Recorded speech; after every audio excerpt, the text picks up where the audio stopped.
नमस्कार। सिनेमा संवाद में आपका स्वागत है। मेरा नाम है अमिताभ।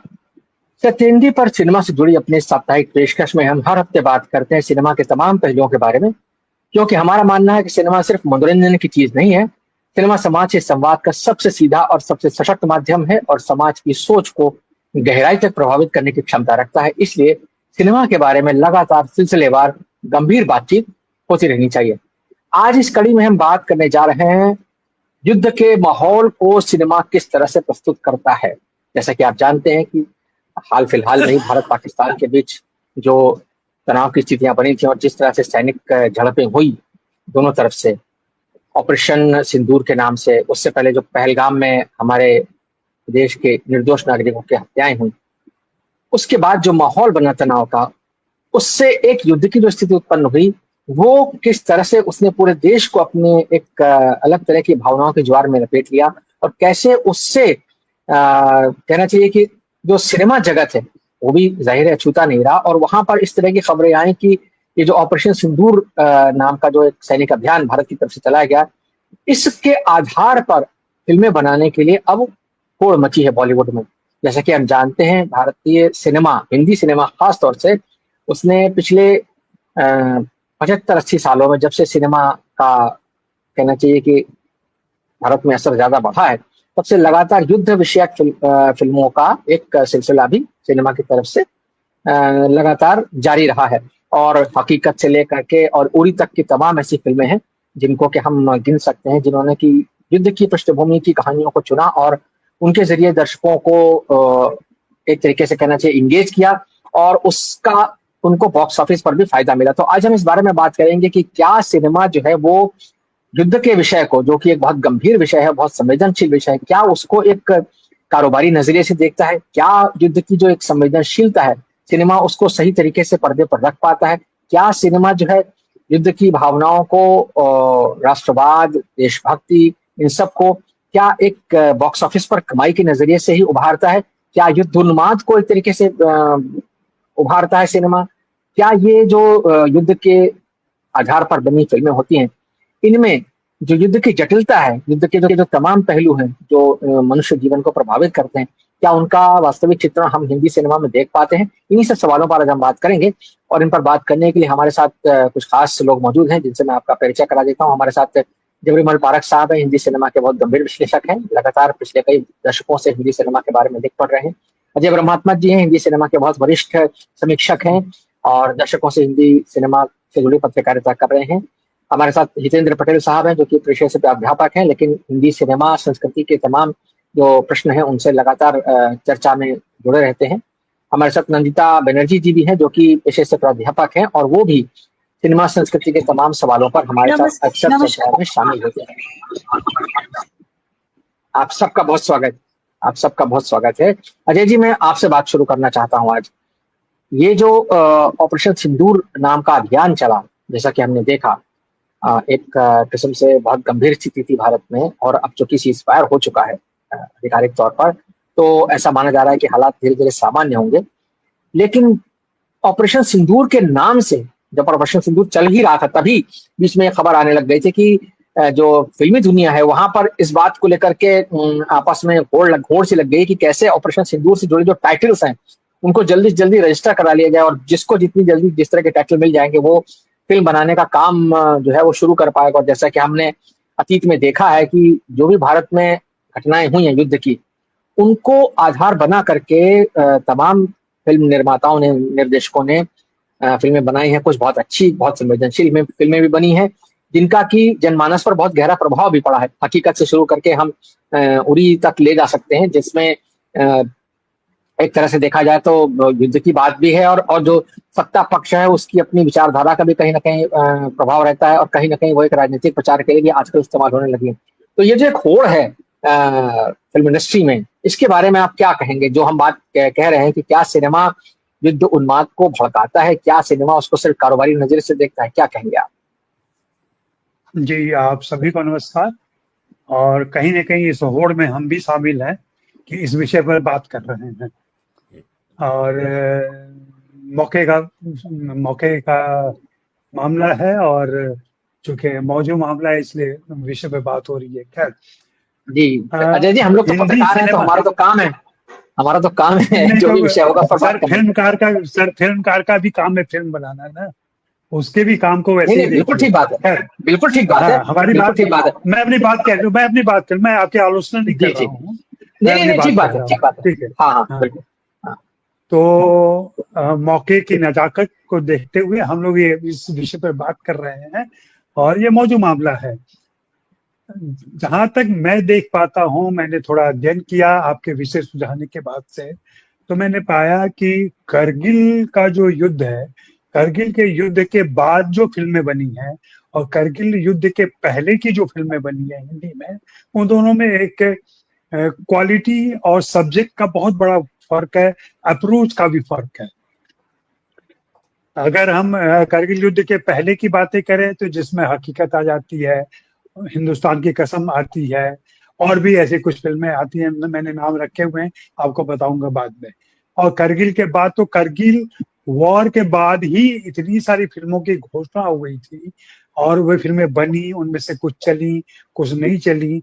इसको मोटे तौर पर अगर देखना हो तो आप जेपी दत्ता की फिल्म बॉर्डर देखिए, जो करगिल के पहले बनी थी, और फिर एलओसी करगिल देखिए जो करगिल के बाद बनी। उनके अप्रोच में ही जो फर्क दिख जाता है, वो हिंदी सिनेमा के पूरे अप्रोच को जाहिर करता है। तो अगर ऑपरेशन सिंदूर को रजिस्टर करवाया गया है या लोग करवा रहे हैं, तो ये तो फिल्म वालों की पुरानी आदत है कि कोई भी घटना घटती हो उस पर वे टाइटल रिजर्व करवाते हैं अपनी, और ऐसा नहीं होता है टाइटल एक ही मिलता है किसी को, एक ही टाइटल दो व्यक्तियों को नहीं मिल सकता। इसलिए ये होड़ लगती है कि सबसे पहले किसने कर लिया। उसमें कुछ लोग कामयाब हो जाते हैं, कुछ पिछड़ जाते हैं, तो वे इसके आसपास के नाम जुटा लेते हैं या जोड़ लेते हैं। तो ये सिलसिला तो सदियों से चला, सदियों कह रहे हैं, दशकों से चला आ रहा है हिंदी सिनेमा के अंदर। तो इसमें कोई चौंकने वाली बात नहीं थी। हाँ, उसको खबर जिस तरीके से बना दिया गया, सुर्खियों में डाला गया उसको, वो खबर हो गई, और खबर होने के बाद से हम भी चौंके, अरे देखो कितने लालची है, अभी ऑपरेशन सिंदूर चल रहा है और जो फिल्म बनाने की सोच रहे हैं। भाई वो अपना काम कर रहे थे, जैसे हम अपना काम कर रहे हैं कि युद्ध की फिल्मों में बहस कर रहे हैं। मैं एलओसी कारगिल के बाद जो फिल्में आई है, मैं 9 फिल्मों के नाम जोड़ पाया, जिसमें शहीद कारगिल था, धूप थी, एलओसी कारगिल, स्टम्प्ड करके एक फिल्म आई थी, लक्ष्य आई थी, टैंगो चार्ली आई थी, मौसम आई थी पंकज कपूर की फिल्म, गुंजन सक्सेना जो हाल में गई है, द कारगिल गर्ल, और शेरशाह। शेरशाह को राष्ट्रीय पुरस्कार भी मिला, आपने देखा होगा। जी स्टम्प्ड, लक्ष्य थोड़ी बेहतर फिल्म थी, धूप सबसे बेहतर फिल्म थी, मानवीय फिल्म थी जो करगिल के बैकड्रॉप पे बनी थी। शहीद कारगिल बहुत फालतू फिल्म थी। गुंजन सक्सेना भी ठीक ठाक सी फिल्म थी, जो वीमेन एम्पावरमेंट को लेकर के या महिला पायलट को लेकर बनाई गई थी। इन 9 फिल्मों में से 4 फिल्में बेकार फिल्में हैं, 5 फिल्में ऐसी हैं जो कहीं ना कहीं उस वॉर को भी टच करती हैं और उसके विभिन्न पहलुओं को भी दिखाती हैं, आपके संवेदनाओं को जगाती हैं और कहीं ना कहीं आपको प्रेरित भी करती हैं। हाँ, करगिल के बाद जो राष्ट्रीय भावना उभरी है, जो राष्ट्रीयता की बात आई है, जो अंदर राष्ट्रवाद उभरा है, जो पाकिस्तान पर धौंस दिखाने की बात हुई है, वो ज्यादा हो गई है और बहुत ही कंसंट्रेटेड है वो, और वो उभर के फिल्मों में आ रहा है। अगर कल को ऑपरेशन सिंदूर भी फिल्म बनेगी या इससे संबंधित या अभी की घटना से संबंधित कोई फिल्म बनेगी, तो उसमें आक्रामक राष्ट्रवाद होगा, ये हम अभी से कल्पना कर सकते हैं कि ऐसा ही कुछ होगा। लेकिन पहले की फिल्मों को देखें जो करगिल वॉर के पहले की पृष्ठभूमि पर बनी है, हालांकि वे बनी है करगिल के बाद, जैसे 1971 करके एक फिल्म आई थी मनोज बाजपेयी की, आपको जी याद होगा। हाँ, जी कुर्बान एक फिल्म आई थी सैफ अली खान की, जो चल नहीं पाई थी, लेकिन वो आतंकवाद और युद्ध के पृष्ठभूमि पर बनी थी और उसको टच करने की कोशिश करती है। और इस संवेदनशील तरीके से राजी की कहानी हमने देखी, जो करगिल युद्ध के पहले की कहानी थी, उसमें भी तरीके से उससे इस्तेमाल किया गया था। केसरी हालांकि बहुत पहले का संदर्भ है, लेकिन उसको राष्ट्रीय भावना से रंगीन कर दिया गया था, पूरे संतरे के रंग में आ गई थी वो film. Uri the surgical strike के बारे में तो सभी जानते हैं, किस तरीके से उसने राष्ट्रीय भावना को उकसाया, हमारे प्रधानमंत्री मोदी जी को भी प्रेरित किया कि वो how is that, how is the जोश बोल रहे थे उस जमाने में बोल रहे थे। लेकिन करगिल के पहले की कुछ फिल्मों के नाम लो तो जैसे हकीकत है, प्रेम पुजारी है, हिंदुस्तान की कसम है, आक्रमण है, विजेता है और बॉर्डर है। इन फिल्मों को लेकर के आप आज की तरह इनकी आलोचना नहीं कर सकते।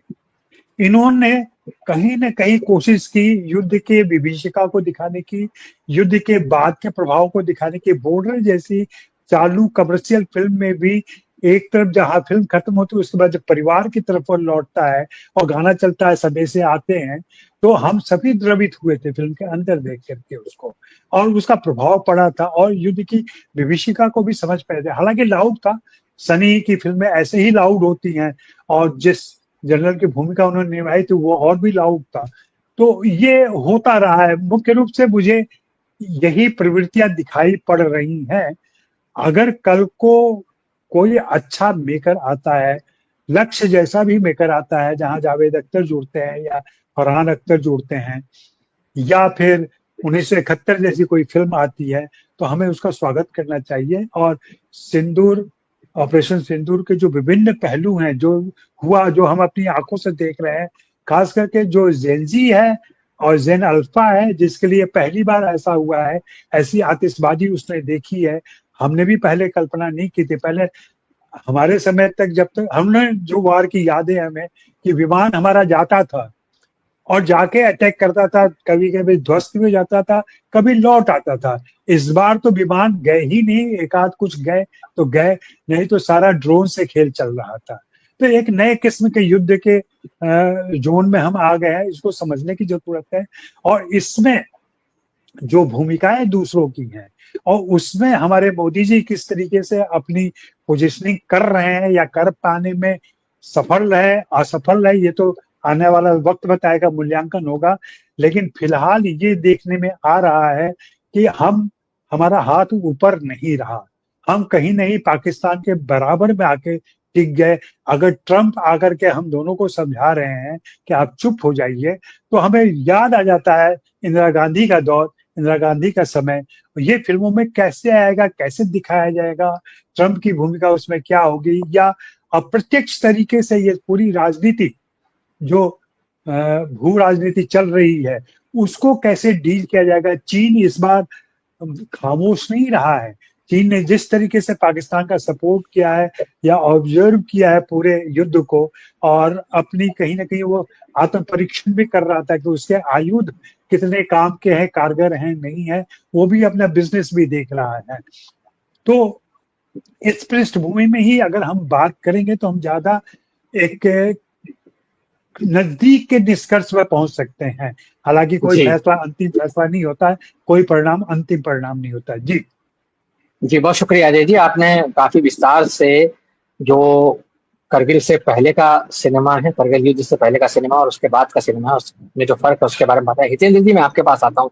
जो बात अजय जी ने रेखांकित की उसमें एक बहुत इंटरेस्टिंग एंगल ये है कि जो पीढ़ी अभी युवा हुई है उसके लिए युद्ध का ये जो एक दृश्य है, जिस तरीके से ये युद्ध का एक पूरा का पूरा कहना चाहिए कि स्पेक्ट्रम जो बना है, जो दृश्य बना है और जिस तरीके से युद्ध लड़ा जा रहा है, वो पुरानी जो एक युद्ध की पूरी टेक्नोलॉजी कह लीजिए या जो मानसिकता थी या उस समय की जो एक संवेदनशीलता थी, उसको पर्दे पर दिखाने की जो कम से कम एक संवेदनशीलता थी, उससे बहुत फर्क है। तो जो बात उन्होंने आक्रामक राष्ट्रवाद शब्द का इस्तेमाल किया था, मैं उसको लेकर के आपके पास आता हूँ। क्या आपको लगता है कि हमारा जो सिनेमा है, मैं खासतौर से सिनेमा के संदर्भ में ही बात कर रहा हूँ, कि वो जो संवेदनशीलता चाहिए युद्ध को दिखाने के लिए, क्या वो संवेदनशीलता हमारे सिनेमा में आपको दिखाई पड़ती है? कि आपको लगता है कि वो उसका निर्वाह हम कर पाएंगे?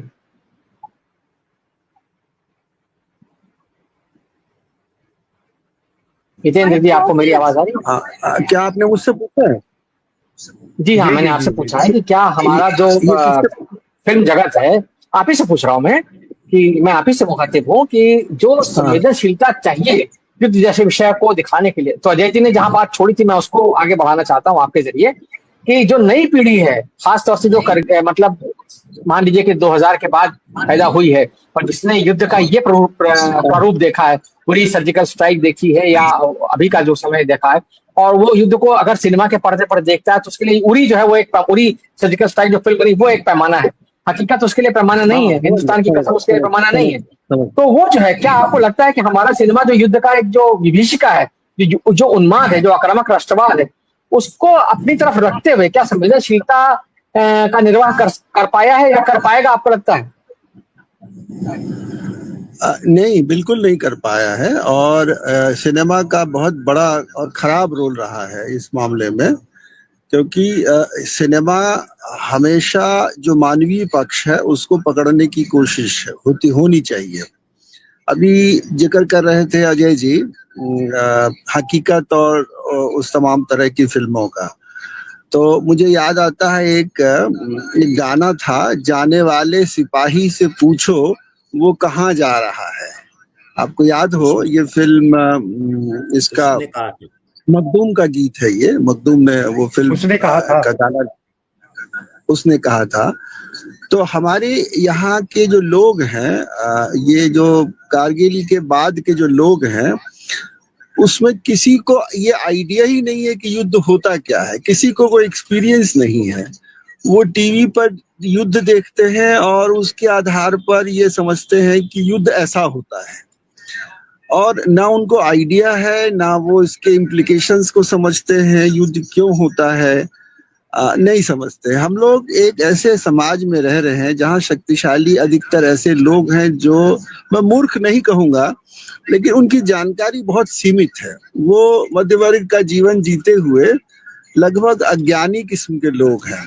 एक तो मेरी पहली बात यह है कि जो फिल्में बन रही हैं वो इन अज्ञानी लोगों को परोस रही हैं फिल्में, और उसमें कोई चल जा रही है, कोई नहीं चल रही है। लेकिन मुझे याद पड़ता है ये दिल मांगे मोर, इस टाइप का एक कैच स्लोगन जो है एक समय खूब चला था, और मैं उस वक्त देखता था तो मुझे लगता था कि ये लोग क्या समझते हैं कि युद्ध क्या होता है, युद्ध की परिस्थितियां क्या होती है।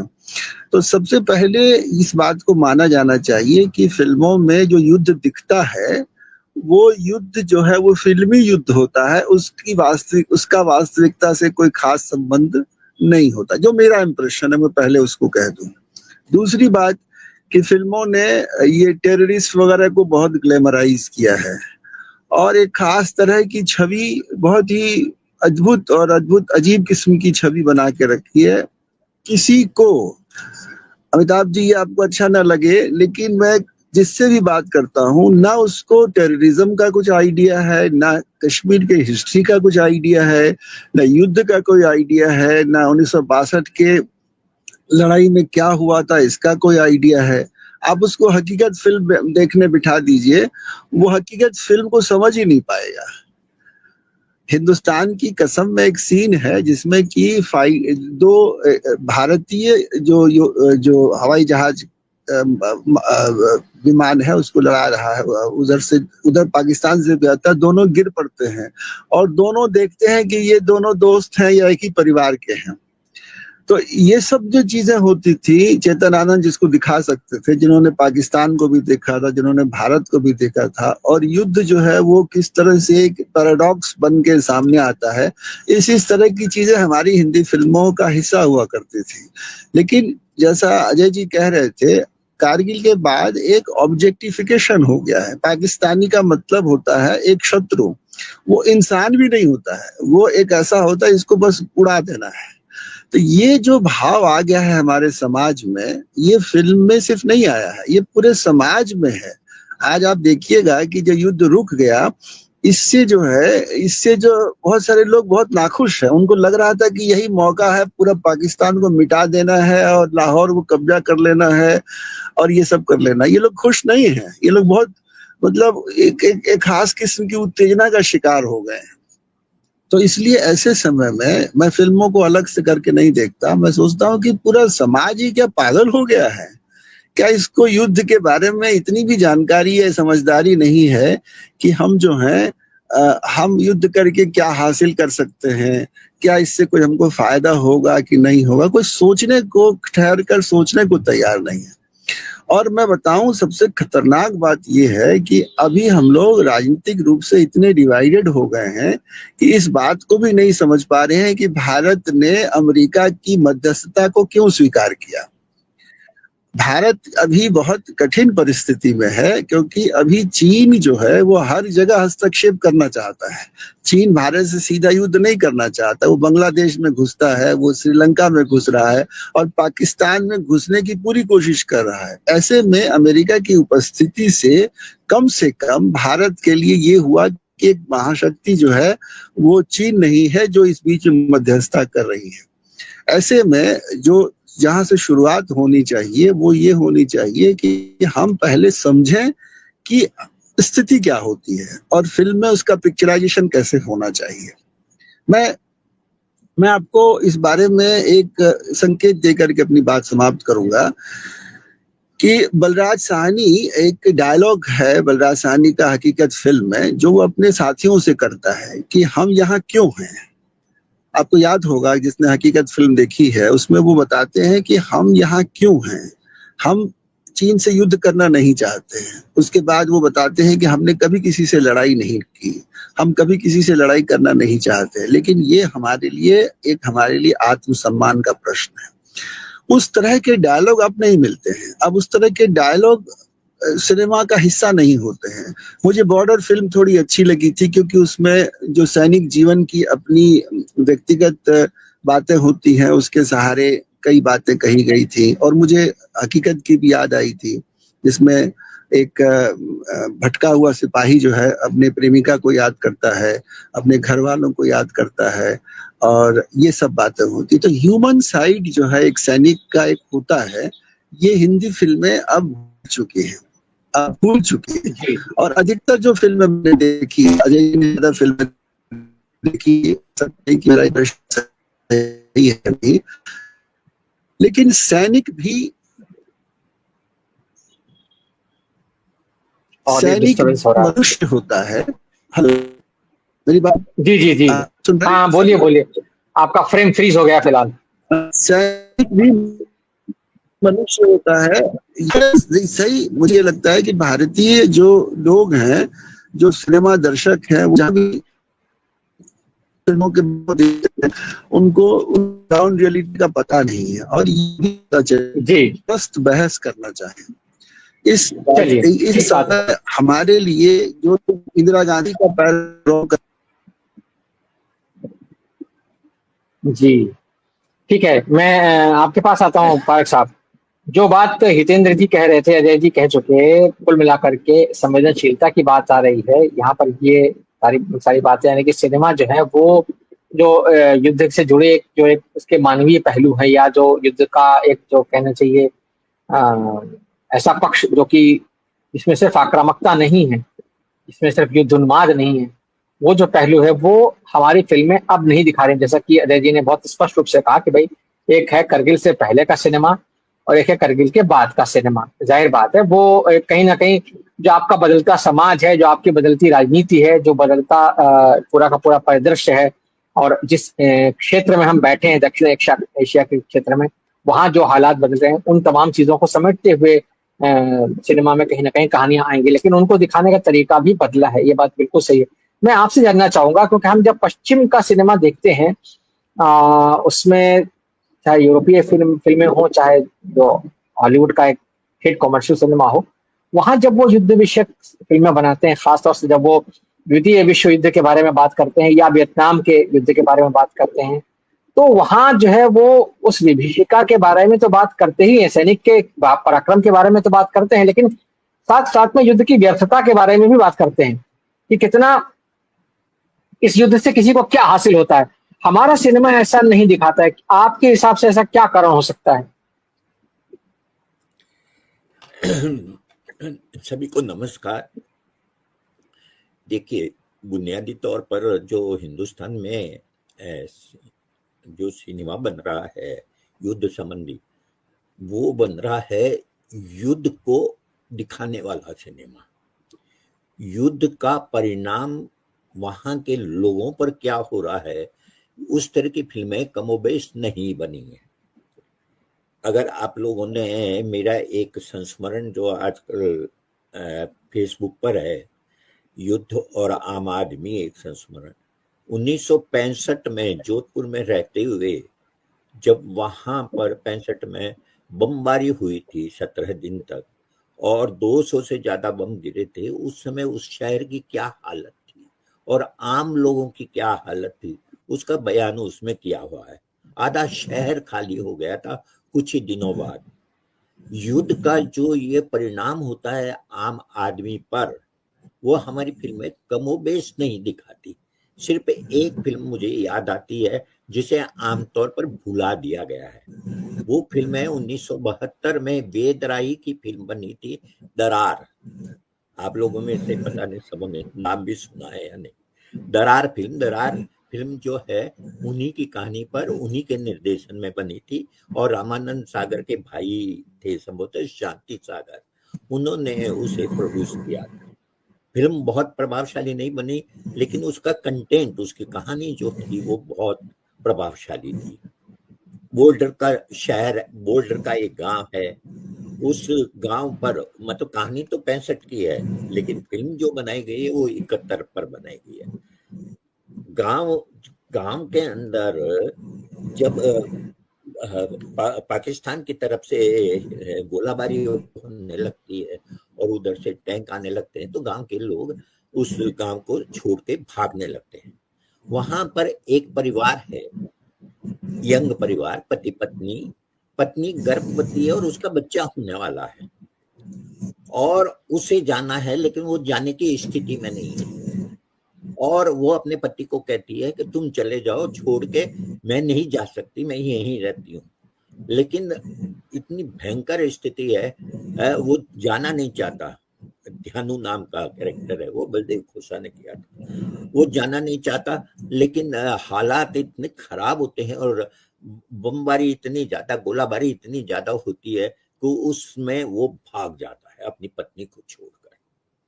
पत्नी को छोड़कर भाग जाता है। कुछ दिनों बाद में जब वो गांव से पाकिस्तानी खदेड़ दिए जाते हैं, वो वापस आता है गांव में, बच्चा हो चुका है और वो अपनी गठरी वगैरह बांध रही औरत, और वो सफाई देने लगता है कि मैं बहुत दूर भाग गया था, इसलिए मुझे आने में देर हो गई वगैरह।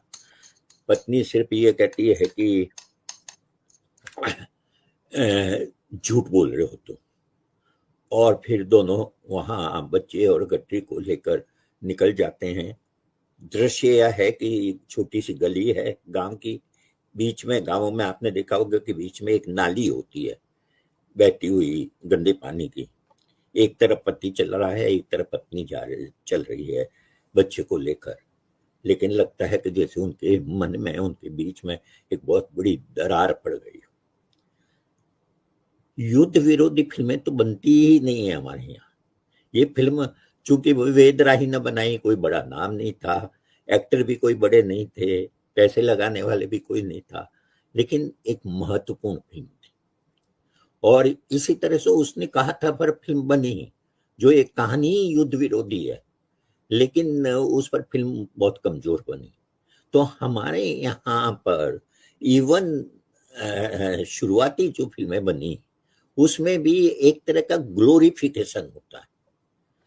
बात मेरी थोड़ी कठोर लग सकती है, दुनिया में बदलाव सेनाएं नहीं लाती, हिंदुस्तान को आजादी सेनाओं ने नहीं दिलाई थी। क्रांति जो है सेना नहीं करती है, जनता करती है। लेकिन ये जो सेनाओं का ग्लोरिफिकेशन किया जाता है, ये बहुत भयानक है और ये बढ़ता चला जाता है, ये बढ़ता चला जाता है। कारगिल और उसके बाद की फिल्मों के बारे में कहा, वो इस हद तक बढ़ गया है कि लोग जुनून में आ गए, उन्माद में आ गए, और इसके बहुत खतरे हैं इस तरह की फिल्मों के। मेरा अपना विचार है कि अगर इस तरह की फिल्में बनती है तो उससे ज्यादा जरूरी है कि युद्ध विरोधी फिल्में बने, उन लोगों को ध्यान में रखा जाए जो युद्ध का परिणाम भुगतते हैं। उसमें सैनिकों के परिवार है। आपने अभी देखा कि किस तरीके से वो जो कैप्टन थे, नेवी के कैप्टन नरवाल, जो आतंकवादी क्या आतंकवाद की गोली से मारे गए थे आतंकवादियों के, उसकी पत्नी ने सिर्फ ये कहा कि शांति रखें, मैं नहीं चाहती कि कश्मीरियों और मुसलमानों के विरुद्ध हिंसा की जाए, मैं शांति के पक्ष में हूँ और सिर्फ शांति के पक्ष में हूँ। उसको किस तरह से ट्रोल किया गया, यानी कि हम किस हद तक पहुंच गए हैं, और हम सिर्फ हर चीज को शत्रु के रूप में देखते हैं। अगर हम ये देखना शुरू करें, हमारी फिल्में ये दिखाना शुरू करें, कुछ हद तक शुरुआती फिल्मों ने किया भी ये, लेकिन हम ये दिखाना शुरू करें कि सीमा के दोनों तरफ जो रह रहे हैं वो लोग हैं, और हर युद्ध जिसमें जीतता कोई भी हो, लेकिन उसकी कीमत जो है लोगों को चुकानी पड़ती है। मैं फिर आपको उदाहरण देता हूँ, हमारी फिल्में इस बात को नहीं बताती। 1965 तक में का युद्ध सो कॉल्ड हम जीते, हालांकि हकीकत यह है कि उस तरह की जीत नहीं थी, समझौता वहां करना पड़ा ताशकंद में जाके।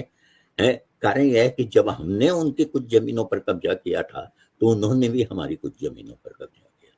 1971 में ताशकंद में शिमला में समझौता हुआ और वहां बांग्लादेश बना, लेकिन पश्चिमी सीमा पर क्या था, पश्चिमी सीमा पर इंदिरा गांधी को भी उन्हीं जगहों पर वापस लौटना पड़ा जो युद्ध से पहले थी। कारण यह है कि हमने बहुत सारी जमीन पर कब्जा किया था, लेकिन उन्होंने भी हमारी जमीन पर कब्जा किया था। और महत्वपूर्ण यह था कि हमने तो राजस्थान के रेगिस्तानी इलाके में कब्जा किया था, उन्होंने जो है पंजाब और कश्मीर में कब्जा किया था। समझौता यही हुआ कि सब अपनी अपनी जगह पर जाए। हाँ, इंदिरा गांधी ने जरूर किया कि कुछ सामरिक महत्व की जगहों को अपने कब्जे में रखा, लेकिन उसके बाद 71 के बाद 1998 वो तो हमारी मूर्खता का नतीजा था युद्ध, जिसमें कि 9 किलोमीटर तक पाकिस्तान की सेना घुसाई।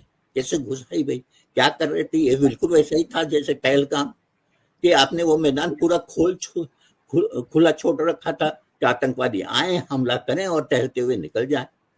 तो ये सवाल यही है कि युद्ध जो है, उस युद्ध के परिणाम लोगों को कैसे भुगतना पड़ता है। मैं जो बात, अंतिम बात जो मैं कह रहा हूँ वो यह है कि 65 की लड़ाई के बाद जो आर्थिक हमारी स्थिति बनी, उसका परिणाम क्या हुआ कि कांग्रेस 1967 के चुनाव में बहुत मामूली सी बहुमत के साथ जीती, और उसके बाद विधानसभा के जो चुनाव हुए उसमें कई राज्यों में उसकी सरकार हार गई, जबकि 1967 से पहले तक कांग्रेस जो है एक तरह से कहना चाहिए अविजित थी। 71 में इतना बड़ा मत पाकिस्तान के 2 टुकड़े करा दिए और इतनी बड़ी विजय हुई। 2 साल बाद ही हिंदुस्तान के अंदर जबरदस्त महंगाई और बेरोजगारी को लेकर आंदोलन शुरू हो गया, और इस हद तक हुआ कि 1975 में इंदिरा गांधी को इमरजेंसी लगानी पड़ी, और 77 में खुद इंदिरा गांधी हार गई। तो युद्ध कोई गारंटी नहीं है किसी बात की, कि 98 में अटल बिहारी वाजपेयी के नेतृत्व में करगिल का युद्ध लड़ा गया, उसके बाद में 2004 में बुरी तरह से हार गए। तो मेरे कहने का मतलब सिर्फ यह है कि जब तक हम इस बात को ना समझें कि युद्ध एक भयावह, कहना चाहिए कि एक बर्बर और क्रूर प्रक्रिया कहना चाहिए कि है, और उसको ऐसी फिल्में लगातार बननी चाहिए, ऐसी कहानियां लगातार लिखी जानी चाहिए, ऐसा साहित्य लगातार लिखा जाना चाहिए जो युद्ध का विरोध करता हो। मेरे 15 साल का नाती ये कहता है कि ये बातचीत क्यों नहीं कर सकते, क्या बातचीत नहीं कर सकते? दोनों देश पड़ोसी देश हैं, बातचीत करने की जरूरत है, बातचीत तो की जा सकती है, ये बातचीत की जा सकती है, इसमें काहे का संकोच? लेकिन अहंकार आता है, नेताओं का अहंकार आता है और पूरे देश को दांव पर लगा देते हैं। मैं समझता हूँ कि इस सब दृष्टियों से देखें तो हम बड़े आसानी से पहचान सकते हैं कि हिंदी फिल्मों ने कोई बहुत गौरवपूर्ण इतिहास नहीं है। जो गाना, जिस गाने को सुनकर नेहरू जी की आंखों में आंसू आ गए थे, ये मेरे वतन के लोगों, उस गाने में एक पंक्ति आती है कि एक एक ने 10 को मारा फिर गए होश गंवा के। गर्व कर सकते हैं वो तो ये गाना तो चीन वाले भी गा सकते हैं, ये गाना तो पाकिस्तान वाले भी गा सकते हैं। एक एक ने 10 को मारा, एक एक ने 10 को मारने में कोई गर्व नहीं है, बचाने में गर्व है। Thank you. ये पूरी बातचीत जो है वो सिनेमा से हट करके बहुत अलग उस पर जा रही है। मुझे लगता है क्योंकि हम युद्ध की राजनीति और तमाम सारी बातों में चले गए। भाई हम जिस समाज में जी रहे हैं, आपको नहीं वो ठीक है। मेरा कहने का मतलब सिर्फ ये है पारक साहब कि देखिए ऐसा है, आप जिस समय में जी रहे हैं और जिन जियोपॉलिटिकल परिस्थितियों में जी रहे हैं, आपको उनको भी अकाउंट में रखना पड़ेगा। अगर आप एक ऐसे माहौल में हैं जहां कि आप पर युद्ध थोपा जा रहा है, तो आप उससे कैसे भागेंगे। और खैर बहरहाल हम तो अपनी बातचीत को सिनेमा के फ्रेमवर्क में ही सीमित रखना चाहते हैं फिलहाल, क्योंकि ये जो है, ये आप कैसे कह सकते हैं कि युद्ध कौन थोप रहा है?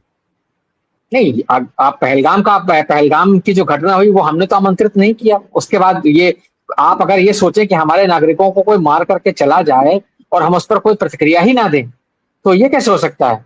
हमारी प्रतिक्रिया, और जो भी प्रतिक्रिया होगी वो सामरिक प्रतिक्रिया ही होगी। उसका कहीं ना कहीं आपको जो अपराधी हैं उनको दंड देने का तरीका जो है वो यही हो सकता है जो होना चाहिए, सैनिक कार्रवाई। बातचीत की बात अपनी जगह है, मैं बातचीत के खिलाफ नहीं हूं, मैं बिल्कुल सहमत हूं, बातचीत होनी चाहिए। लेकिन बातचीत के लिए भी आपको ये देखना पड़ेगा कि टेबल पर आने के लिए दूसरा पक्ष तैयार भी है या नहीं। जैसे कि मान लिया आपने सीजफायर कर दिया, अब सीजफायर का उल्लंघन भी कर दिया पाकिस्तान ने। अब वो अगर सीजफायर का उल्लंघन ही करता चला जा रहा है तो फिर आप क्या करेंगे, वापस आप उसी जगह पहुंच जाएंगे जहां से आप शुरू हुए थे। फिर नंदिता जी मैं आपके पास आता हूँ। ये जो बात एक लाइन कहना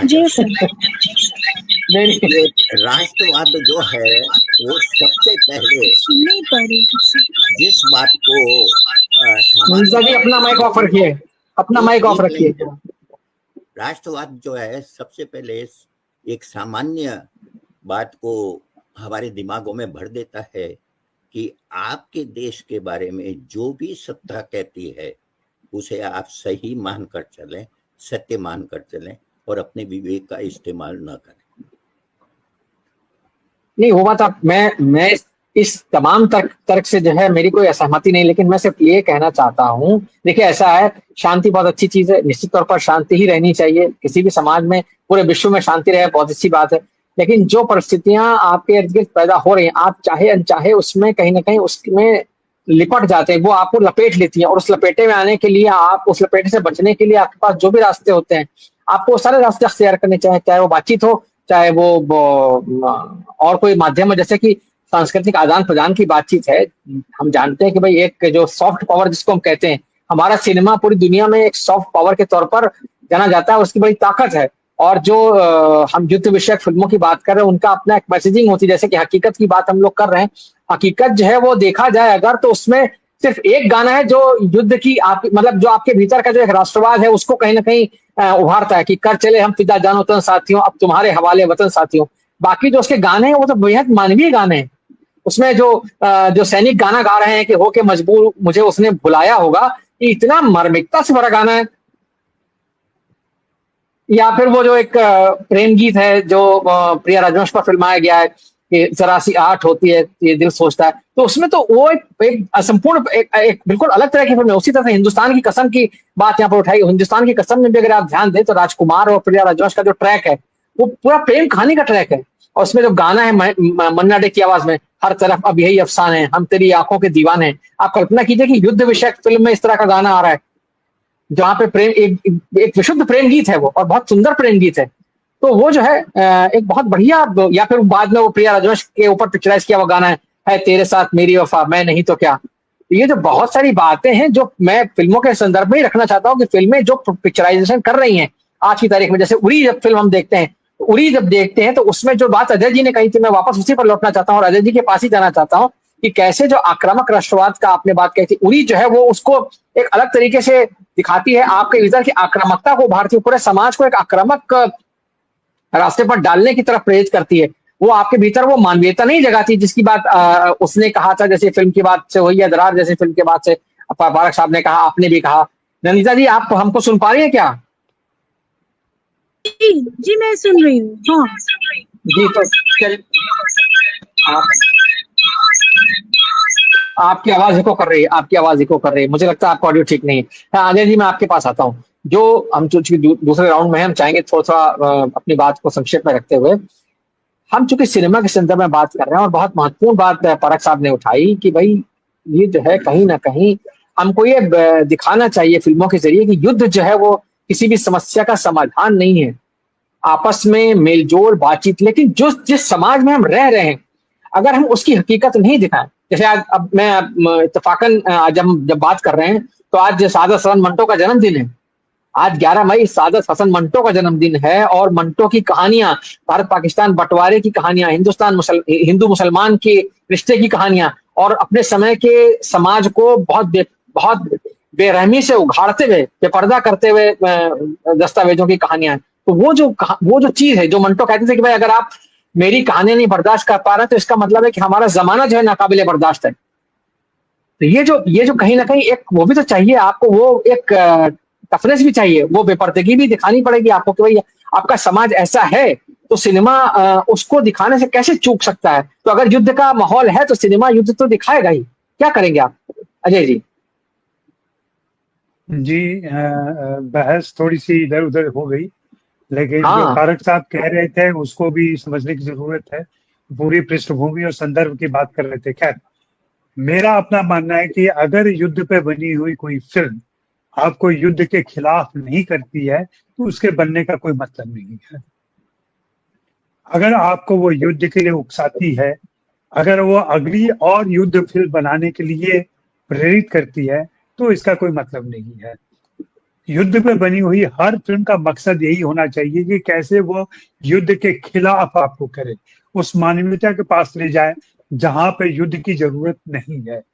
आप जो यूरोप और दूसरे देशों का संदर्भ ले रहे थे कि वैसी फिल्में हमारे यहाँ नहीं बनी है, तो बस सच्चाई ये है कि हमने जो युद्ध की विभीषिका को हमारी जनता ने वैसे नहीं झेला है। अगर आप यूरोपीय परिवारों से मिले, यूरोपीय लोगों से मिले, तो द्वितीय और प्रथम विश्व युद्ध में उनके परिवार का कोई न कोई व्यक्ति मारा गया है। हमारे यहाँ करोड़ों ऐसे परिवार हैं जिनका परिवार अभी तक किसी प्रकार के युद्ध में शामिल नहीं हुआ है और न मरा है। सौभाग्य की बात है, ऐसा दुर्भाग्य न हो लोगों के साथ तो अच्छी बात है, लेकिन जो अनुभव, जो पीड़ा, जो तकलीफ युद्ध की होती है वो यूरोप ने झेला है। भारत ने वैसा युद्ध नहीं झेला है अभी तक।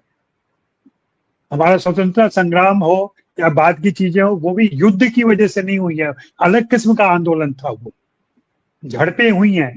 तो युद्ध की विभीषिका को जब तक हम नहीं समझ पाएंगे, ये सीमांत के लोग समझ सकते हैं, लेकिन मुख्य भूमि में जो हम लोग अंदर के इलाके में बैठे हुए हैं, बसे हुए हैं, हमने युद्ध को सिर्फ अखबारों में पढ़ा है, रिपोर्ट में पढ़ा है, कहानियों में पढ़ा है, फिल्मों में देखा है। हमारे जीवन पर सिर्फ महंगाई उसका असर है, उसके अलावा और कोई, जैसा जैसलमेर में हुआ तारक साहब के 65 के दिनों में, वैसा कभी हमारे साथ नहीं हुआ। हम नहीं चाहते, बॉम्बे में हम डरे हुए हैं, लेकिन इस डर के बावजूद आज के दौर में हम जानते हैं कि भारत सरकार या हमारी सेना कभी ऐसा मौका नहीं देगी कि मुंबई पर कोई आक्रमण हो जाए या दिल्ली पर कोई आक्रमण हो जाए, इसलिए हम ज्यादा सुरक्षित हैं। ये बात द्वितीय विश्व युद्ध के समय नहीं थी। द्वितीय विश्व युद्ध के समय मैं कई यूरोपीय परिवारों से मिल चुका हूँ, कई दोस्तों से मिल चुका हूँ, सबका ये कहना है उनके पूर्वजों में कोई न कोई व्यक्ति द्वितीय विश्व युद्ध में मारा गया है, चाहे जिस वजह से भी मारा गया हो। तो वो पीड़ा उनके करीब की पीड़ा है। हमारे यहाँ फिल्म मेकर भी जो फिल्म बनाते हैं, वो जेपी दत्ता इसलिए बॉर्डर जैसी फिल्म बना सके क्योंकि उनका भाई सेना में था, उसके प्रत्यक्ष अनुभव उनके पास थे। ये विचारणीय विषय है कि क्या प्रत्यक्ष अनुभव, क्या युद्ध में शामिल होने के बाद ही कोई फिल्म बना सकता है? ये कोई आत्यंतिक जरूरी चीज नहीं है। कोई भी फिल्म बना सकता है अगर वो संवेदनशील है और युद्ध को समझता है, उसके सारे पहलुओं को समझता है और उस ढंग से चीजों को डिपिक्ट करता है। मैं अंत में वही बात कहूंगा कि अगर आपकी फिल्म दर्शक को युद्ध के खिलाफ नहीं करती है तो वो फिल्म अपने उद्देश्य को पूरा नहीं करती है। संक्षेप में यही बात है। जी, बहुत अच्छी बात आपने कही है। नंदिता जी, अगर आपका सिस्टम ठीक हो गया हो तो मैं आपकी टिप्पणी लेना चाहूंगा। क्या आप हमें सुन पा रही हैं? मुझे नहीं लगता कि उनकी जो कनेक्शन है वो ठीक है।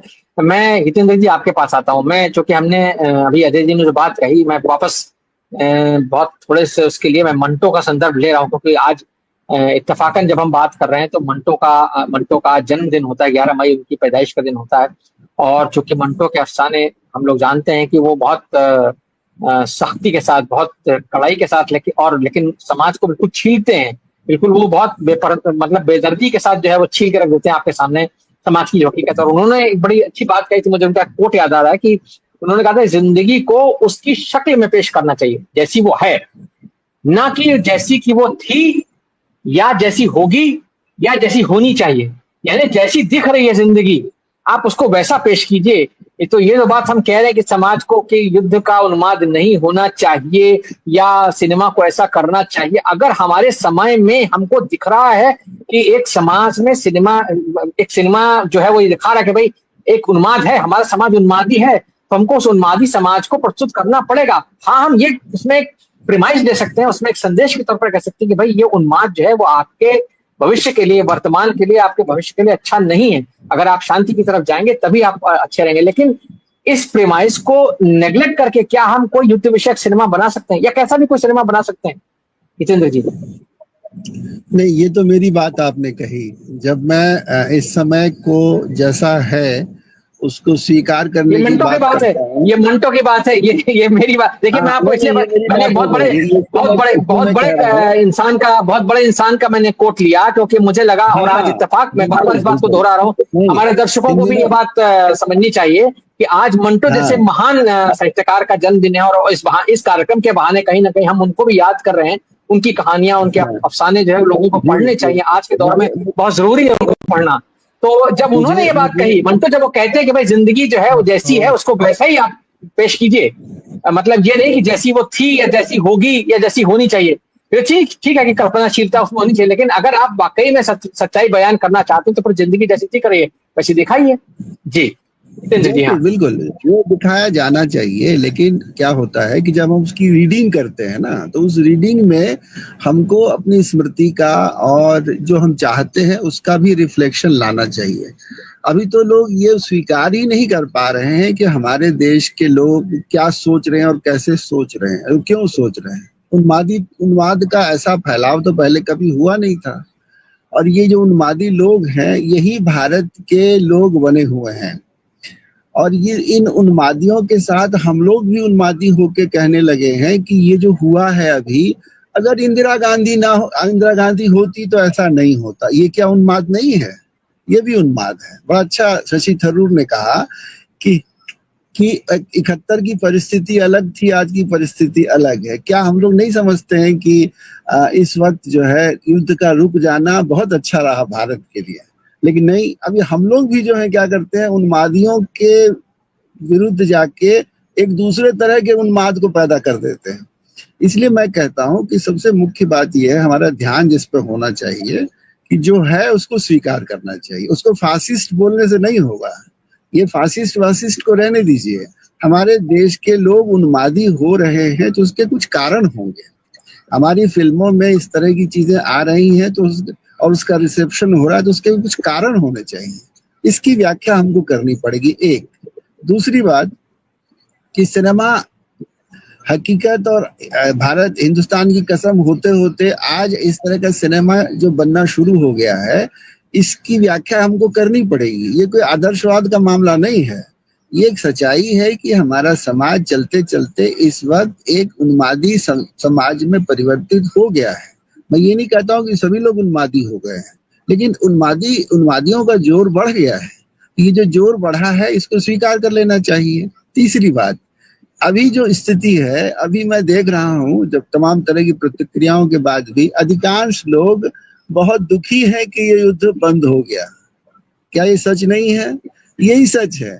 हम लोगों में से अधिकतर लोग, अजय जी बता रहे थे, युद्ध जानते नहीं है, युद्ध देखा नहीं है।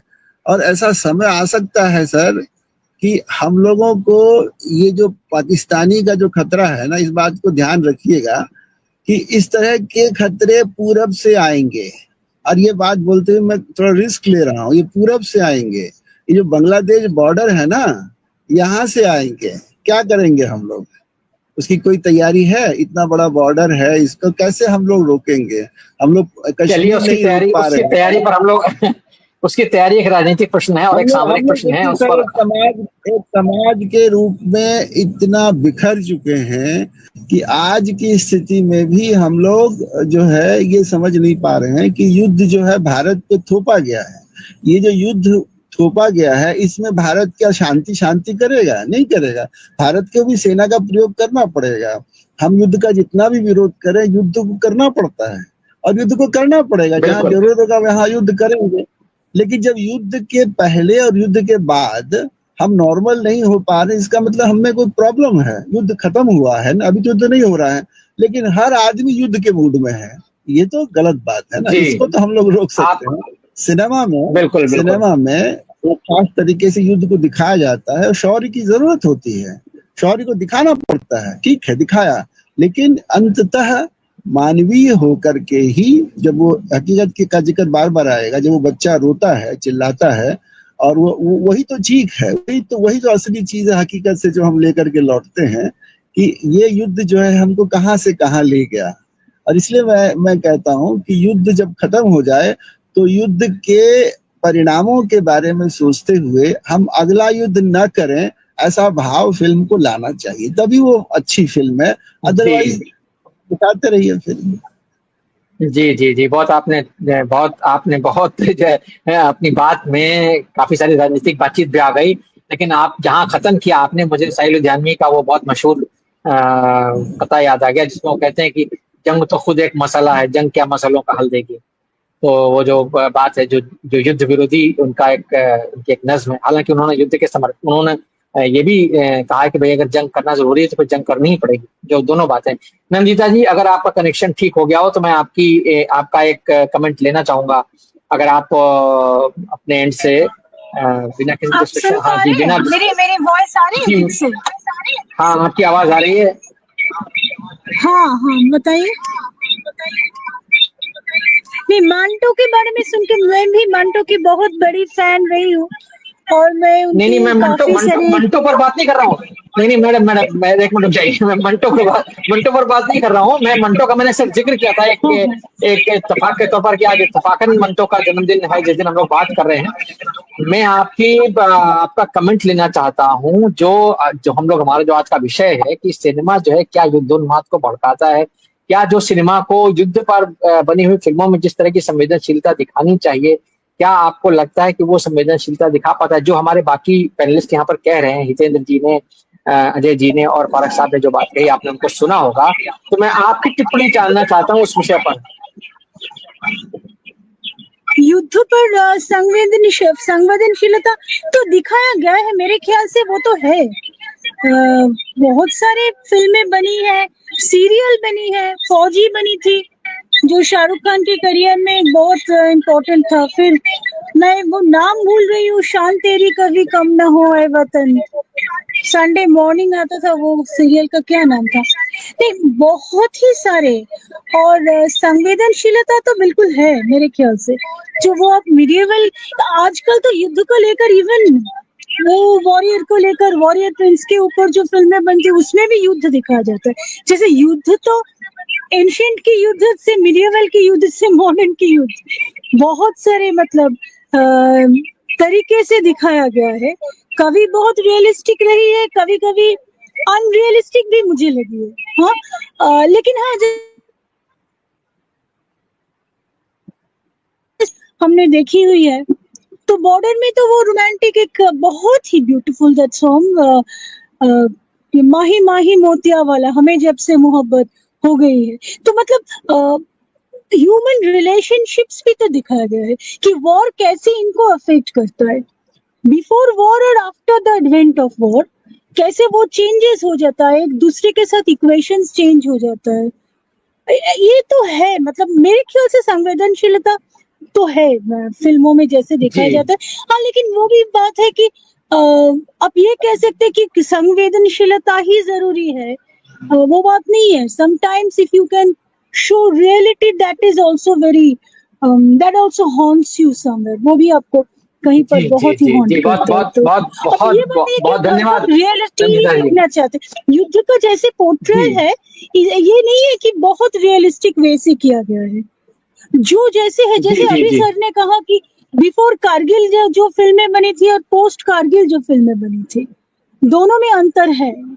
हाँ, हम दोनों वो जो फिल्में थी कि मतलब कोई बिछड़ जाता है, फिर कोई मिलता है, कोई किसी का लव लाइफ के ऊपर है, युद्ध कैसे प्रभाव फैलता है, तो वो क्या है कि हमारे मतलब मैं ये कहना चाहूंगी कि युद्ध कहीं ना कहीं है, हमारे दिमाग में जी, है। बहुत शुक्रिया जैसे वो नंदिता जी, बहुत पाकिस्तान, धन्यवाद आप। बिल्कुल जी वो जी जी चलता जी है, ठीक। मतलब वो G it's a G, constant thank you constant Nandita ji, शायद अब तक मेरी आवाज नहीं आ रही है। हाँ, बहुत बहुत धन्यवाद। फारूक साहब, मैं आपकी अंतिम टिप्पणी लेना चाहूंगा।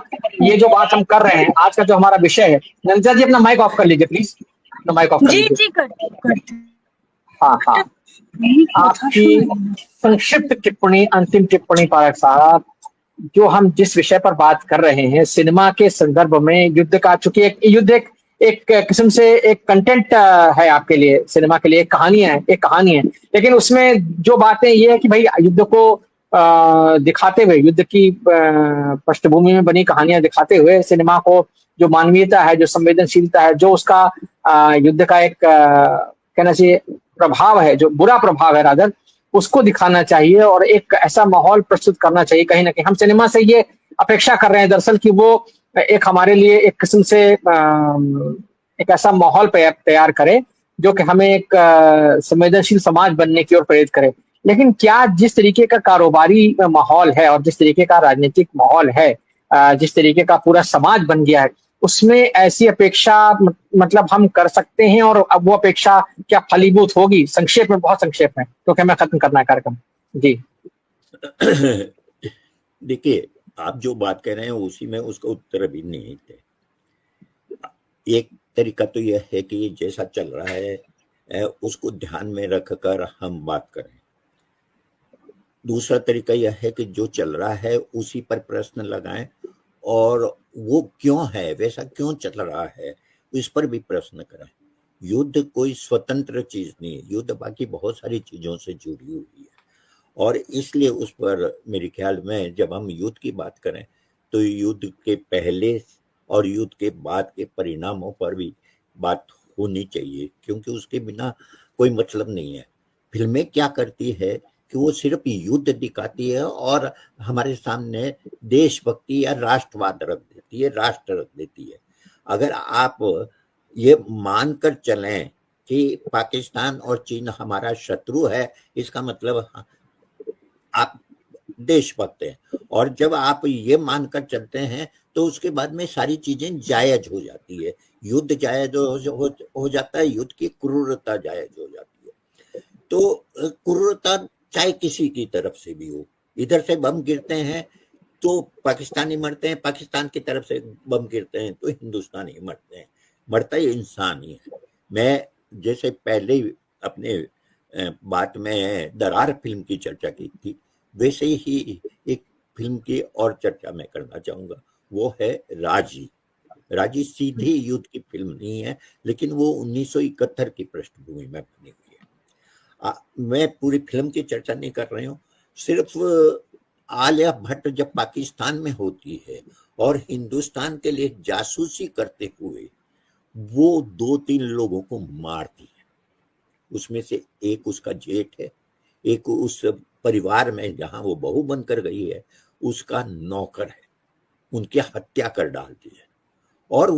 और फिर वो देखती है कि हिंदुस्तान के जासूस जो है उसके पति की हत्या कर देते हैं, और इस सब से वो घबरा जाती है और वो अपने आप से प्रश्न करती है कि मैं हो क्या गई हूं, मैं क्या बन गई हूं। और वो अपने जो भी बॉस होते हैं उसको कहती है कि मुझे यहां से ले चलो, मैं घर जाना चाहती हूँ।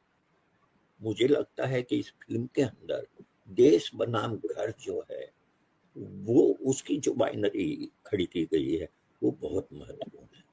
हिंदी की फिल्में जो देशभक्ति की, युद्ध की फिल्में बनती है वो आमतौर पर घरों को छोड़ देती है। मेरा 65 का अनुभव यही है कि जब हम लोगों को 17 जने थे हमारे परिवार में, 3 जने पीछे रहे, बाकी सबों को भगाया गया कि आप बुआ के यहाँ चले जाएं, क्योंकि पता नहीं एक रात में 40 बम गिरे थे।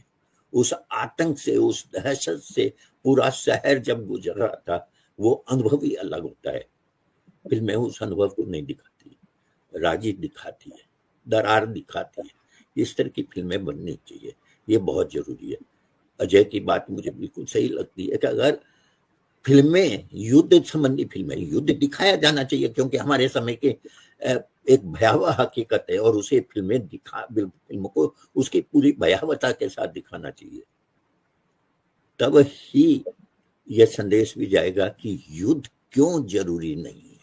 युद्ध मानवता विरोधी सबसे भयानक, क्रूर और बर्बर कृत्य है, और ये संदेश अगर फिल्मों के माध्यम से जाता है, जिसकी संभावना बहुत कम है, जाता है, तो बहुत महत्वपूर्ण। जी, आपने जो अंतिम बात कही है, मैं उसी को दोहराता हूँ दर्शकों के लिए कि जो ऐसी फिल्में बनाना कि जो युद्ध की भयावहता को दिखाएं, इनकी संभावना बहुत कम है। हालांकि फिर भी हम ये उम्मीद करेंगे कि सिनेमा अपनी जिम्मेदारी को समझे कि उसका काम है लोगों तक ये भावना पहुंचाना कि कहीं ना कहीं ये संवेदना पहुंचाना कि युद्ध जो है वो एक सभ्य समाज के लिए कतई जरूरी नहीं है, उसकी प्रगति के लिए कतई जरूरी नहीं है। उसको शांति के साथ, सौहार्द के साथ और आपसी मेलजोल के साथ आगे बढ़ने के बारे में सोचना चाहिए। ये एक देश, एक समाज के बारे में, दो देशों के बारे में या पूरी दुनिया के बारे में सच हो सकता है। लेकिन ये भी सच है, क्योंकि युद्ध एक बहुत बड़ा जटिल मसला भी है, ये भी सच है कि आप जिन परिस्थितियों से घिरे हुए हैं, आपको कहीं ना कहीं उनके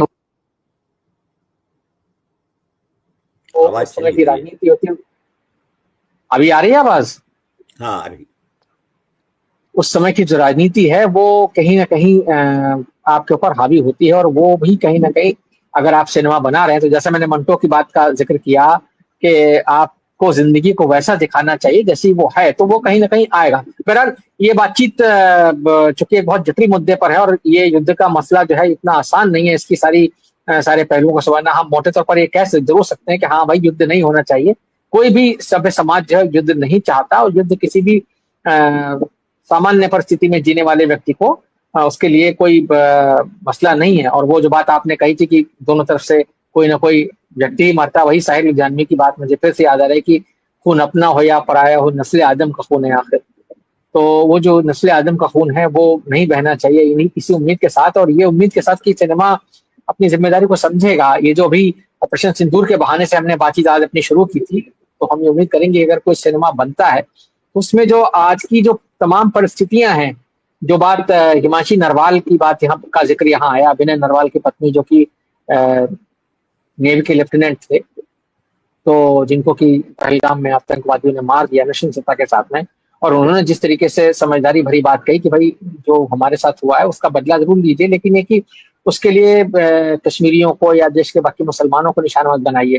तो ये जो समझदारी है, ये नागरिकों में ये कहीं ना कहीं स्वयं भी आती है, और कहीं ना कहीं जो परिस्थितियां हम निर्माण करते हैं, जिनका सिनेमा से भी जुड़ाव है, जो सिनेमा भी इस तरह की परिस्थितियां निर्माण कर सकता है, ये जिम्मेदारी भी निभाई जानी चाहिए। बहरहाल इस बातचीत के लिए आप सबका बहुत बहुत धन्यवाद, और दर्शकों का भी शुक्रिया कि उन्होंने इसको देखा सुना बहुत सब्र के साथ। हम फिर किसी नए विषय के साथ हाजिर होंगे, तब तक के लिए नमस्कार।